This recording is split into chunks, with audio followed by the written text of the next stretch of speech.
عمران بشیر صاحب وہی سوال آپ سے، ایک چیز اگر طے کرنی ہو کہ یار یہ میں نے آج سے کرنی ہے یا آج سے نہیں کرنی، کیا مشورہ ہے آپ کا؟ بسم اللہ الرحمن الرحیم نحمد و نصلی علی رسولہ الکریم۔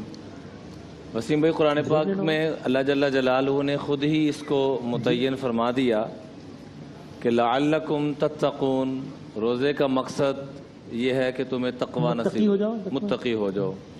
حضرت امام حسن رضی اللہ تعالیٰ عنہ سے پوچھا گیا کہ تقوی ہے کیا؟ تو بڑا شاندار جواب دیا، فرمایا تقوی یہ ہے کہ تمہیں اپنی کوئی خوبی نظر نہ آئے اور دوسروں کی کوئی خامی نظر نہ آئے، یہ تقوی ہے۔ اچھا، اپنی کوئی خوبی نظر نہ آئے۔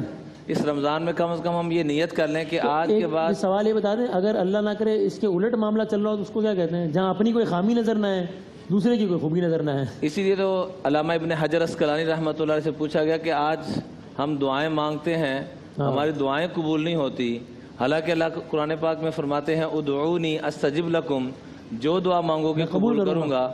تو آگے سے کیا جواب دیا؟ واشتغلتم بعیوب غیرکم وترکتم عیوب انفسکم، جب سے تم نے دوسروں کے عیب دیکھنا شروع کر دیے اور اپنے عیب دیکھنا چھوڑ دیے، رب نے تمہاری دعاؤں کو قبول کرنا چھوڑ دیا۔